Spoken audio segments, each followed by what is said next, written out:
Na primeira epístola de Pedro, capítulo 1, versículo 15, o Senhor fala através do seu apóstolo e diz que devemos nos tornar santos em todo o nosso procedimento. Ser santo, segundo a palavra de Deus, é ser separado de tudo aquilo que possa nos afastar de Deus, de toda forma de pecado, de toda pecaminosidade, de toda impureza moral e espiritual. O apóstolo exorta seus leitores a tomarem a decisão, a se posicionarem diante dessa exortação, que se repete algumas vezes no livro de Levítico, um dos 5 livros de Moisés, no Antigo Testamento, e que é repetidamente constante na palavra de Deus, do princípio ao fim.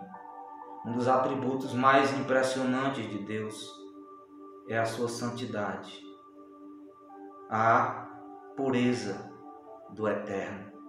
É um dos atributos morais de Deus que mais comprometem a nossa consciência. Todos eles comprometem. A santidade é um dos atributos divinos que mais nos responsabiliza. Vivemos em um mundo impuro, em um mundo contaminado pelo pecado. Ambientes, pessoas, e quando nos autoexaminamos, também encontramos impurezas e sujidades no nosso próprio coração. Somos pecadores, somos seres que precisam de limpeza, que precisam de faxina na alma, que precisam de purificação. E muitas vezes o nível de sujeira que carregamos na nossa vida é tão profundo que precisamos de uma intervenção na nossa vida do Deus que é tão santo, que atribui imperfeição até aos seus anjos e que é tão puro de olhos que não pode contemplar o mal. O Deus, conforme disse o profeta Naum, que não inocenta o culpado, aquele que chama a todos ao arrependimento e que deu uma visão de sua majestade, de sua santidade ao profeta Isaías, no ano da morte do rei Uzias, conforme está em Isaías capítulo de número 6. E a visão da santidade de Deus impactou de tal maneira a consciência do profeta que ele olhou para dentro dele e se viu numa condição de depravação, de impureza tão grande que ele exclamou: ai de mim, porque sou um homem de lábios impuros e habito no meio de um povo de impuros lábios, e os meus olhos viram o Rei, o Senhor dos Exércitos. E em outro detalhe da visão, ele viu os serafins voando diante do trono da majestade de Deus e adorando ao Senhor na beleza da sua santidade, repetindo: santo, santo é o Senhor dos Exércitos, toda a terra está cheia da sua glória. E Isaías viu os anjos cobrindo o rosto para não contemplar a majestade daquele que estava sentado no trono.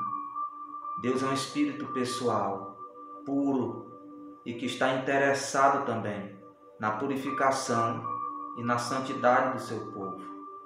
Todos aqueles que são chamados por Deus para receberem o perdão, o cancelamento de suas dívidas infinitas diante do Eterno, por meio do sacrifício, por meio da morte do Senhor Jesus Cristo.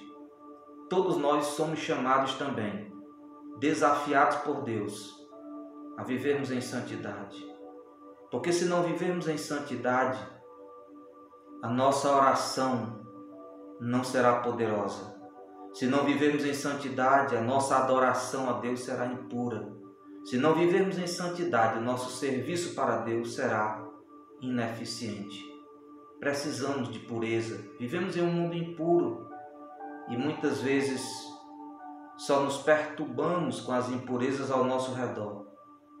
Quando às vezes acontece alguma coisa extraordinária que nos tire da vida confortável, da zona de conforto em que nos encontramos e nos quebrante.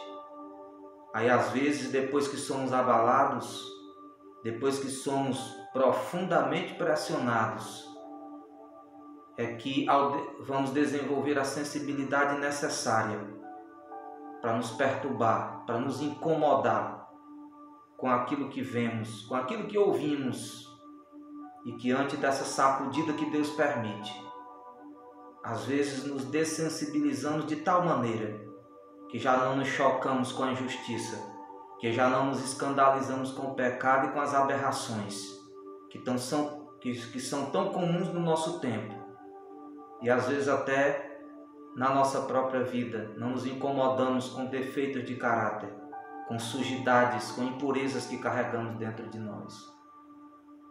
Portanto, nesse tempo difícil que estamos vivendo, nesse momento de quarentena ainda, precisamos reconsiderar esse aspecto da nossa vida. Precisamos relembrar desse chamado de Deus para o nosso viver. Deus quer que sejamos santos. O autor da carta aos Hebreus disse, capítulo 12, versículo 14, segui a paz com todos e a santificação, sem a qual ninguém verá o Senhor. E Deus fala através do apóstolo Pedro, sede santos, porque eu sou santo. Tiago diz no capítulo 1, versículo 21, da sua epístola poderosa e exortatória, que devemos renunciar todas as impurezas acumuladas e embutidas dentro de nós. Porque o lema de Deus para a nossa vida é o mesmo lema do bilhetinho que Leonard Ravenhill escreveu e pediu para Paul Washer ler quando chegasse em casa. Os outros podem, você não. Se queremos ser fortes, se queremos ter saúde espiritual, precisamos escolher viver uma vida consagrada.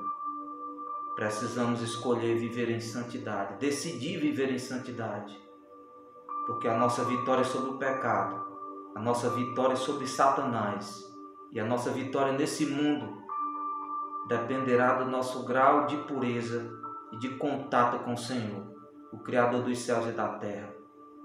É impossível nossas orações fluírem, é impossível a nossa adoração ser pura, é impossível o nosso serviço a Deus ser eficaz, é impossível termos intimidade com Deus, carregando em nós impurezas que Deus exige que as renunciemos. Por isso lembremos, Deus fala conosco. Os outros podem, você não pode. Os outros podem, você não. E existem 3 coisas que uma pessoa interessada em agradar a Deus, em ter comunhão com Deus, em ter intimidade com Deus, tem 3 coisas que precisamos nos preocupar muito e que não devem existir na nossa vida. Podem existir na vida daqueles que não vivem uma vida consagrada, que não vivem santidade. Na vida deles pode ter isso aqui que eu vou citar. Mas na vida de homens e de mulheres que querem conhecer a Deus em profundidade e servi-lo enquanto é tempo, nesse mundo mau, essas 3 coisas que eu vou citar agora, elas podem existir na vida de qualquer outra pessoa, mas não devem existir na vida de um homem e de uma mulher que quer agradar a Deus, que quer se deleitar nele, que quer se sujeitar à vontade divina na sua própria vida. Os outros podem, você não. Em primeiro lugar, não deve existir rivais de Deus no nosso coração, se queremos viver em santidade, se queremos viver uma vida consagrada, se queremos ter intimidade com Deus. Não pode existir ídolos na nossa vida. Um ídolo, segundo a Bíblia, é tudo aquilo que pode tomar o lugar de Deus, que pode colocar Deus em segundo lugar ou em terceiro lugar nas nossas vidas. Tudo aquilo que impede Deus de ser a prioridade no nosso coração é um ídolo. E uma pessoa que quer viver para a glória de Deus, que quer viver a vontade divina nesse mundo, ela não pode ter ídolos no seu coração, porque Deus não admite rivais. não podemos colocar nunca nem coisas e nem pessoas antes de Deus no nosso coração. Ele deve ser a prioridade nos nossos pensamentos. Deus deve ser a prioridade nos nossos projetos para o presente e para o futuro. Deus deve ser a prioridade nos nossos pensamentos, nos nossos costumes, nos nossos anseios interiores, na nossa filosofia de vida. Deus deve estar em primeiro lugar.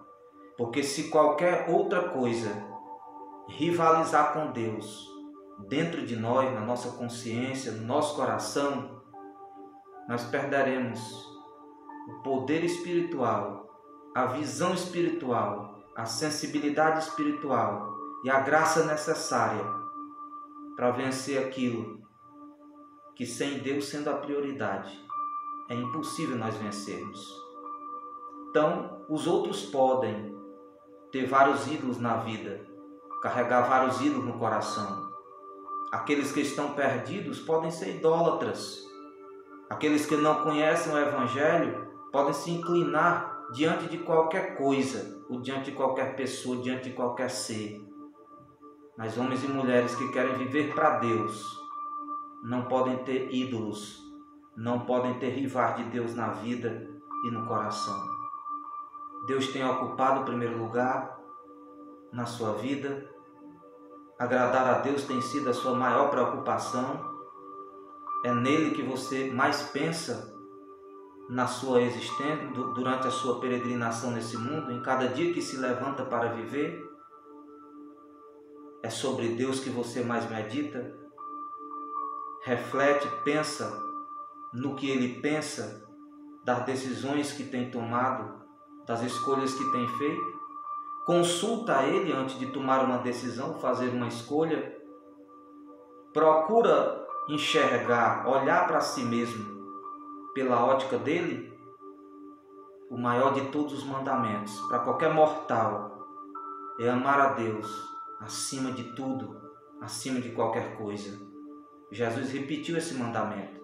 E no Decálogo, nos mandamentos que foram escritos em tábua de pedra, o primeiro mandamento é fazer de Deus prioridade, amá-lo, temê-lo e servi-lo de todo o nosso coração. Os outros podem ter ídolos, eu e você não podemos ter. A segunda coisa que os outros podem, mas você não pode, nem eu posso, é sermos escravos em nossa vida interior. É sermos prisioneiros de maus hábitos, de costumes pecaminosos. Homens e mulheres de Deus não devem ter vícios, não devem ser viciados, porque o viciado é um prisioneiro de sua própria fraqueza.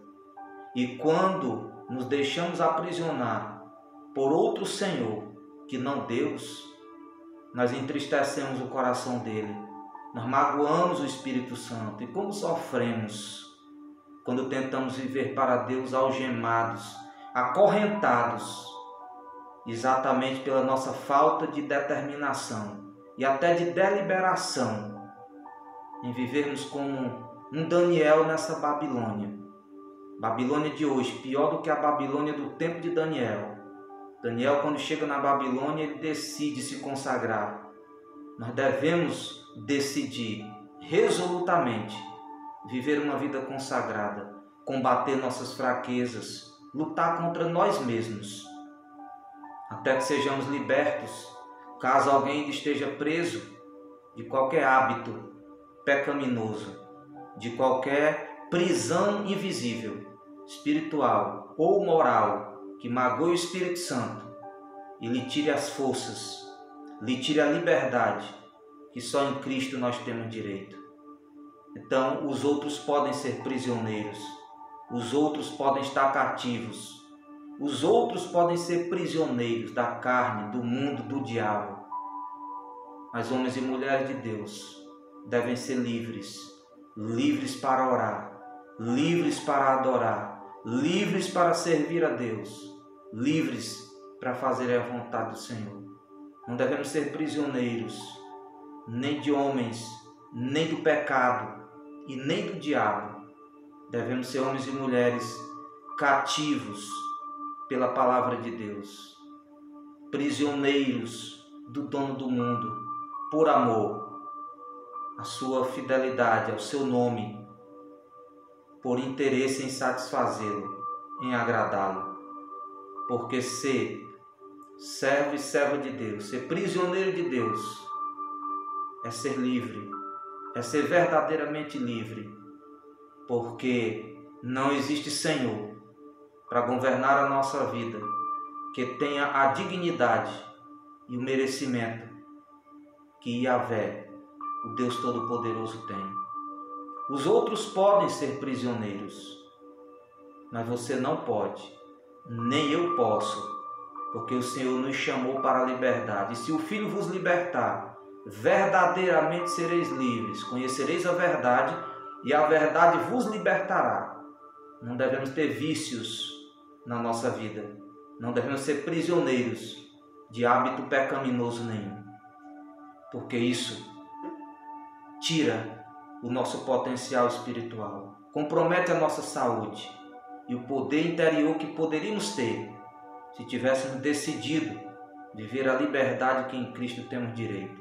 Em terceiro lugar, os outros podem, mas nem eu e nem você podemos carregar dentro de nós impurezas, toxinas emocionais, espirituais, na forma de emoções. O nosso coração não deve ser um coração inclemente, que tem dificuldades para perdoar quando somos ofendidos. Não devemos ser iracundos, amargurados de espírito ou incrédulos em nosso coração, prisioneiros da ingratidão, carregar dentro de nós sentimentos terríveis e ruins que não são gerados pelo Espírito Santo, que não são fruto do Espírito Santo. Quantas pessoas estão assim? Pessoas bloqueadas espiritualmente, porque carregam dentro de si sujidades e impurezas e entulhos emocionais que não foi o Espírito Santo que gerou ali, que não foi a palavra de Deus que gerou ali. Mas às vezes as pessoas se rendem, se acostumam, perdem a sensibilidade, deixam de se chocar com os entulhos que carregam, o coração doente, a alma doente, enferma, amargurada, pessoas cheias de pessimismo, cheias de ressentimento dentro de si, e vão se tornando paulatinamente ineficazes no testemunho. Pessoas que não têm poder e nem liberdade quando oram, não têm poder nem autoridade espiritual quando cantam ou quando pregam, ou até mesmo quando presidem, porque existem muitos líderes espirituais que estão nessa situação em que eu estou descrevendo que nós não deveríamos estar. Mas é tempo de buscar o Senhor até que Ele venha e chova a justiça sobre nós. Os outros podem ter ídolos, os outros podem ter vícios, os outros podem carregar entulhos no coração. O coração deles pode até ser um aterro sanitário para o inimigo ou para os inimigos da sua própria alma. Mas nós, que pela misericórdia de Deus entendemos o Evangelho, que compreendemos a palavra de Deus e fomos chamados das trevas para a sua maravilhosa luz, nós que fomos chamados da morte para a vida, da maldição para a bênção e do caminho do inferno para o caminho do céu, nós devemos adorar exclusivamente a Deus. Devemos ser livres em todos os aspectos da nossa vida e devemos ter um coração puro e inabalável, cheio de paz e com uma disposição interior poderosa para vivermos para Deus, para a glória de Deus. Os outros podem, você não. Você e eu fomos chamados para viver uma vida consagrada, para sermos santos em toda a nossa maneira de viver, porque temos a obra de Deus para fazer neste mundo mau, antes de Cristo voltar, ou sermos convocados para encontrar com Ele, antes mesmo de Ele ser ordenado pelo Pai retornar para levar a sua igreja. Vivemos num tempo difícil, em um ambiente poluído, o mundo está poluído. Milhares e milhares de pessoas ao nosso redor, elas estão tóxicas, elas estão doentes, milhares e milhares de prisioneiros ao nosso redor, um mundo perdido, desorientado, uma sociedade em crise, uma crise profunda, exatamente porque a maioria das pessoas não adoram a Deus exclusivamente e nem dão permissão a Ele para serem libertadas e curadas das mazelas do pecado em suas vidas e em seus corações. Que a nossa oração seja como a de Jonathan Edwards. Senhor, grava nos meus olhos a eternidade. Que a nossa preocupação seja viver para a glória de Deus.